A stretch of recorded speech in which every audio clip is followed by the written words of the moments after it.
இருதயத்துல என்ன செய்யுங்க? பேசுங்க. என்ன பேசுங்க? ஆமா திட்டாலாம். என்ன பேச்சு பேசுற? பேசிட்டு போற. என்ன பேச்சு பேசினா தான் என்ன?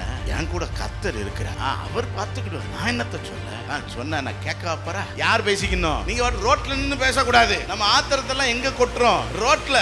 No no no. படுத்துக்கிட்டு அந்த பக்கம் பார்த்து பின்னோம். புருஷனை பார்த்து என்ன செய்யக்கூடாது? அந்த பக்கம் திரும்பிக்கிட்டு ஓ தொலை உன்ட்ட சண்டையை போட்டு எனக்கு என்ன கிடைக்க போகுது? இதுக்கு நானு அமெரிக்கா தேசத்தை கூட சண்டை போட்டாலாவது நியூஸ்லயாவது வரும். இப்படி நீங்க என்ன செய்யணும்? அதை எவ்வளவு அழகா சொல்றாரு பாருங்களேன். நீங்க கோபம் கொண்டாலும் பாவம் செய்யாதிருங்க, போய் படுத்துருங்க. குப்புற போய் என்ன செய்யுங்க? படுத்துட்டு இருதயத்துல என்ன செய்யுங்க? பேசுங்க. அப்படி தூங்கிருங்க. எந்திரிக்கும் போது புது மனுஷனா என்ன செய்யணும்? இந்த உலகத்துல உங்க மனச பாதிக்கிறதுக்குன்னு ஒண்ணுமே கிடையாதுங்க. புரியுதா? நாம தான் நம்மள என்ன செய்யறோம்? உருவ குத்தி கொள்ளுகிறோம். மத்தபடி ஆண்டவர் வசனம் அப்படிங்கிற பட்டயத்தை கொடுத்திருக்காரு. விசுவாசம்ங்கிற கவசத்தை நமக்கு என்ன செஞ்சிருக்காரு? கொடுத்திருக்காரு. வேற எது நம்மள தாக்கும்னு நீங்க நினைக்கிறீங்க? அதனால செல்ஃப் டாக் ரொம்ப முக்கியம்.